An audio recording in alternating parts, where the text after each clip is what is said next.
ओम शिवाय नमस्तुभ्यम। ओम नमः शिवाय। हर हर महादेव। आप सभी का दिन शुभ और मंगलमय हो। भगवान भोलेनाथ और माता पार्वती की कृपा आप सभी भक्तजनों पर बनी रहे। आज आप सभी सुनेंगे शिव पुराण कथा अध्याय 23 और 24 की कथा, जिसमें आज आप सभी सुनेंगे सृष्टि की उत्पत्ति, पापी गुण निधि की कथा, गुण निधि को मोक्ष की प्राप्ति। तो कथा को पूर्ण श्रद्धा भाव और प्रसन्न मन से पूरा सुने। ब्रह्मा जी बोले, नारद, शब्द आदि पंचभूतों द्वारा पंचकरण करके उनके स्थूल आकाश, वायु, अग्नि, जल और पृथ्वी, पर्वत, समुद्र, वृक्ष और कला आदि से युगों और कालों की मैंने रचना की तथा और भी कई पदार्थ मैंने बनाए। उत्पत्ति और विनाश वाले पदार्थों का भी मैंने निर्माण किया, परंतु जब इससे भी मुझे कोई संतोष नहीं हुआ तो मैंने माँ अम्बा सहित भगवान शिव का ध्यान करके सृष्टि के अन्य पदार्थों की रचना की और अपने नेत्रों से मरीच को, हृदय से भृगु को, सिर से अंगीरा को, कान से मुनि श्रेष्ठ पुलह को, उदान से पुलसत्य को, समान से वशिष्ठ को, अपान से क्रतु को, दोनों कानों से अत्रि को, प्राण से दक्ष को और गोद से तुमको, छाया से कर्दम मुनि को उत्पन्न किया। सब साधनाओं के साधन धर्म को भी मैंने अपने संकल्प से प्रकट किया। मुनि श्रेष्ठ, इस तरह साधकों की रचना करके महादेव जी की कृपा से मैंने अपने को कृतार्थ माना। मेरे संकल्प से उत्पन्न धर्म मेरी आज्ञा से मानव का रूप धारण कर साधन में लग गए। इसके उपरांत मैंने अपने शरीर के विभिन्न अंगों से देवता व असुरों के रूप में अनेक पुत्रों की रचना करके उन्हें विभिन्न शरीर प्रदान किए। तत्पश्चात भगवान शिव की प्रेरणा से मैं अपने शरीर को दो भागों में विभक्त कर दो रूपों वाला हो गया। मैं आधे शरीर से पुरुष व आधे से नारी हो गया। पुरुष स्वयं शंभु मनु नाम से प्रसिद्ध हुए एवं उच्च कोटि के साधक कहलाए। नारी रूप से शत्रुपा नाम वाली योगिनी एवं परम तपस्विनी स्त्री उत्पन्न हुई। मनु ने वैवाहिक विधि से अत्यंत सुंदरी शत्रुपा का पानी ग्रहण किया और मैथुन द्वारा सृष्टि को उत्पन्न करने लगे। उन्होंने शत्रुपा से प्रियव्रत और उत्तानपाद नामक दो पुत्र तथा आकुति, देवहूति और प्रसूति नामक तीन पुत्रियां प्राप्त की। आकुति का रुचि मुनि से, देवहूति का कर्दम मुनि से तथा प्रसूति का दक्ष प्रजापति के साथ विवाह कर दिया गया। इनकी संतानों से पूरा जगत चराचर हो गया। रुचि और आकुति के वैवाहिक संबंध में यज्ञ और दक्षिणा नामक स्त्री पुरुष का जोड़ा उत्पन्न हुआ। यज्ञ की दक्षिणा से 12 पुत्र हुए। मुने, कर्दम और देवहूति के संबंध से बहुत सी पुत्रियां पैदा हुई। दक्ष और प्रसूति से 24 कन्याएं हुई। दक्ष ने 13 कन्याओं का विवाह धर्म से कर दिया। ये 13 कन्याएं श्रद्धा, लक्ष्मी, घृति, तुष्टि, पुष्टि, मेधा, क्रिया, बुद्धि, लज्जा, वसु, शांति, सिद्धि और कीर्ति हैं। अन्य 11 कन्याओं ख्याति, सती, संभूति, स्मृति, प्रीति, क्षमा, सनंती, अनसुईया, ऊर्जा, स्वाहा और स्वधा का विवाह भृगु, शिव, मरीचि, अंगीरा, पुलसत्य, पुलह, क्रतु, अत्रि, वशिष्ठ, अग्नि और पितृ नामक मुनियों से संपन्न हुआ। इनकी संतानों से पूरा त्रिलोक भर गया। अंबिका पति महादेव जी की आज्ञा से बहुत से प्राणी श्रेष्ठ मुनियों के रूप में उत्पन्न हुए। कल्प भेद से दक्ष की 60 कन्याएं हुई। उनमें से 10 कन्याओं का विवाह धर्म से, 27 का चंद्रमा से, 13 कन्याओं का विवाह कश्यप ऋषि से संपन्न हुआ। नारद, उन्होंने 4 कन्याएं अरिष्टि नेमि को ब्याह दी। भृगु, अंगीरा और कुशाश्र से 2-2 कन्याओं का विवाह कर दिया। कश्यप ऋषि की संतानों से संपूर्ण त्रिलोक आलोकित है। देवता, ऋषि, दैत्य, वृक्ष, पक्षी, पर्वत तथा लताएं आदि कश्यप पत्नियों से पैदा हुए हैं। इस तरह भगवान शंकर की आज्ञा से ब्रह्मा जी ने पूरी सृष्टि की रचना की। सर्वव्यापी शिवजी द्वारा तपस्या के लिए प्रकट देवी, जिन्हें रुद्रदेव ने त्रिशूल के अग्रभाग पर रखकर उनकी रक्षा की, वे सती देवी ही दक्ष से प्रकट हुई थी। उन्होंने भक्तों का उद्धार करने के लिए अनेक लीलाएं की। इस प्रकार देवी शिवा ही शक्ति के रूप में भगवान शंकर की अर्धांगिनी बनी, परंतु अपने पिता के यज्ञ में अपने पति का अपमान देखकर उन्होंने अपने शरीर को यज्ञ की अग्नि में भस्म कर दिया। देवताओं की प्रार्थना पर ही वे मां सती पार्वती के रूप में प्रकट हुई और कठिन तपस्या करके उन्होंने पुनः भगवान भोलेनाथ को प्राप्त कर लिया। वे संसार में कालिका, चंडिका, भद्रा, चामुंडा, विजया, जया, जयंती, भद्रकाली, दुर्गा, भगवती, कामाख्या, कामदा, अम्बा, मृडानी और सर्वमंगला आदि अनेक नामों से पूजी जाती हैं। देवी के ये नाम भोग और मोक्ष देने वाले हैं। मुनि नारद, इस प्रकार मैंने तुम्हें सृष्टि की उत्पत्ति की कथा सुनाई है। पूरा ब्रह्मांड भगवान शिव की आज्ञा से मेरे द्वारा रचा गया है। ब्रह्मा, विष्णु और रुद्र आदि तीनों देवता उन्हीं महादेव के अंश हैं। भगवान शिव निर्गुण और सगुण हैं। वे शिवलोक में शिवा के साथ निवास करते हैं।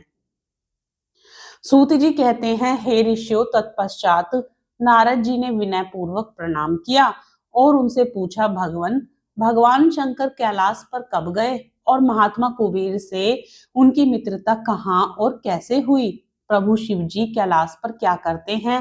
कृपया कर मुझे बताइए। इसे सुनने के लिए मैं बहुत उत्सुक हूँ। ब्रह्मा जी बोले, हे नारद, मैं तुम्हें चंद्रमौली भगवान शिव के विषय में बताता हूँ। कांपिल्य नगर में यज्ञदत्त दीक्षित नामक एक ब्राह्मण रहते थे, जो अत्यंत प्रसिद्ध थे। वे यज्ञ विद्या में बड़े पारंगत थे। उनका गुणनिधि नामक एक 8 वर्षीय पुत्र था। उसका यज्ञोपवीत हो चुका था और वह बहुत सी विद्याएं जानता था, परंतु वह दुराचारी और जुआरी हो गया। वह हर वक्त खेलता कूदता रहता था तथा गाने बजाने वालों का साथी हो गया था। माता के बहुत कहने पर भी वह पिता के समीप नहीं जाता था और उनकी किसी आज्ञा को नहीं मानता था। उसके पिता घर के कार्यों तथा दीक्षा आदि देने में लगे रहते थे। जब घर पर आकर अपनी पत्नी से गुण निधि के बारे में पूछते तो वह झूठ कह देती कि वह कहीं स्नान करने या देवताओं का पूजन करने गया है। केवल एक ही पुत्र होने के कारण वह अपने पुत्र की कमियों को छुपाती रहती थी। उन्होंने अपने पुत्र का विवाह भी कर दिया। माता नित्य अपने पुत्र को समझाती थी।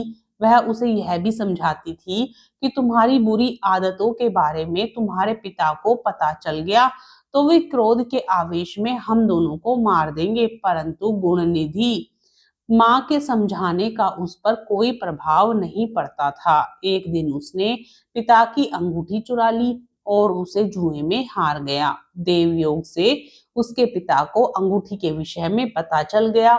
जब उन्होंने अंगूठी जुआरी के हाथ में देखी और उससे पूछा तो जुआरी ने कहा, मैंने कोई चोरी नहीं की है। अंगूठी मुझे तुम्हारे पुत्र ने ही दी है। यही नहीं बल्कि उसने और जुआरियों को भी बहुत सारा धन घर से लाकर दिया है। परंतु आश्चर्य तो यह है कि तुम जैसे पंडित भी अपने पुत्र के लक्षणों को नहीं जान पाए। यह सारी बातें सुनकर पंडित दीक्षित का सिर शर्म से झुक गया। वे सिर झुकाकर और अपना मुंह ढककर अपने घर की ओर चल दिए। घर पहुंचकर गुस्से से उन्होंने अपनी पत्नी को पुकारा। अपनी पत्नी से उन्होंने पूछा, तेरा लाडला पुत्र कहाँ गया है? मेरी अंगूठी जो मैंने सुबह तुम्हें दी थी वह कहाँ है? मुझे जल्दी से दो। पंडित जी की पत्नी ने फिर झूठ बोल दिया, मुझे स्मरण नहीं है कि वह कहाँ है। अब तो दीक्षित जी को और भी अधिक क्रोध आ गया। वे अपनी पत्नी से बोले, तू बड़ी सत्यवादिनी है, इसलिए मैं जब भी गुणनिधि के बारे में पूछता हूँ तब मुझे अपनी बातों से बहला देती है। यह कहकर दीक्षित जी घर के अन्य सामानों को ढूंढने लगे, किंतु उन्हें कोई वस्तु ना मिली, क्योंकि वे सब वस्तुएं गुणनिधि जुए में हार चुका था। क्रोध में आकर पंडित ने अपनी पत्नी और पुत्र को घर से निकाल दिया और दूसरा विवाह कर लिया। ब्रह्मा जी बोले, हे नारद, जब यह समाचार गुण निधि को मिला तो उसे अपने भविष्य की चिंता हुई। वह कई दिनों तक भूखा प्यासा भटकता रहा। एक दिन भूख से व्याकुल वह एक शिव मंदिर के पास बैठ गया।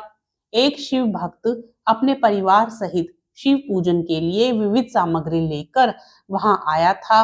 उसने परिवार सहित भगवान शिव का विधि विधान से पूजन किया और नाना प्रकार के पकवान शिवलिंग पर चढ़ाए। पूजन के बाद वे लोग वहां से चले गए तो गुण निधि ने भूख से मजबूर होकर उस भोग को चोरी करने का विचार किया और मंदिर में चला गया। उस समय अंधेरा हो चुका था, इसलिए उसने अपने वस्त्र को जलाकर उजाला किया।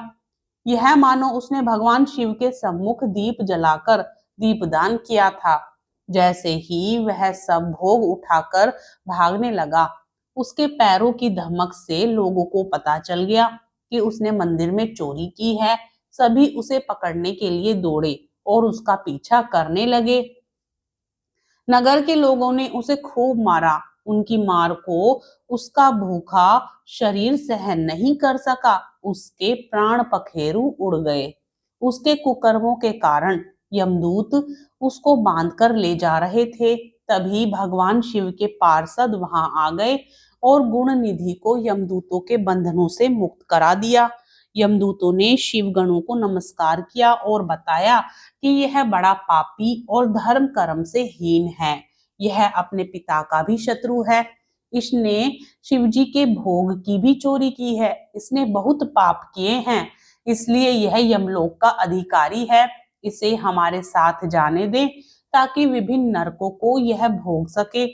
तब शिव गणों ने उत्तर दिया कि निश्चय ही गुण निधि ने बहुत से पाप कर्म किए हैं, परंतु इसने कुछ पुण्य कर्म भी किया है जो संख्या में कम होने पर भी पाप कर्मों को नष्ट करने वाले हैं। इसने रात्रि में अपने वस्त्र को फाड़कर शिवलिंग के समक्ष दीपक में बत्ती डालकर उसे जलाया और दीपदान किया।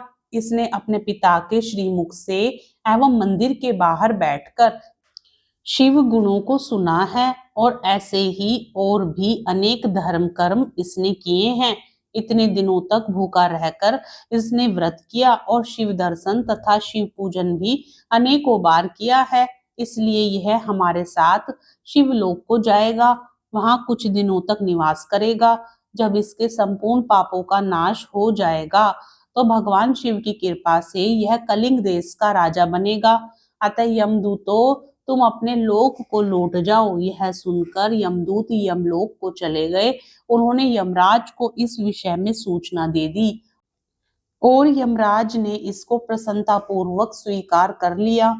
तत्पश्चात गुण निधि नामक ब्राह्मण को लेकर शिवगण शिवलोक को चल दिए। कैलाश पर भगवान शिव और देवी उमा विराजमान थे। उसे उनके सामने लाया गया। गुण निधि ने भगवान शिव उमा की चरण वंदना की और उनकी स्तुति की। उसने महादेव से अपने किए कर्मों के बारे में क्षमा याचना की। भगवान ने उसे क्षमा प्रदान कर दी। वहां शिवलोक में कुछ दिन निवास करने के बाद गुण निधि कलिंग देश के राजा अरिंदम के पुत्र दम के रूप में विख्यात हुआ। हे नारद, शिव जी की थोड़ी सी सेवा भी उसके लिए अत्यंत फलदायक हुई। इस गुण निधि के चरित्र को जो कोई पढ़ता अथवा सुनता है, उसकी सभी कामनाएं पूरी होती हैं तथा वह मनुष्य सुख शांति प्राप्त करता है। जय भोलेनाथ। आज की कथा में बस इतना ही। आगे की कथा का रसपान अगले अध्याय में करेंगे। आज की कथा अच्छी लगी हो तो वीडियो को लाइक जरूर कीजिएगा। कमेंट बॉक्स में जय भोलेनाथ जरूर लिखिएगा और साथ ही चैनल को सब्सक्राइब करना ना भूलें। जय भोलेनाथ।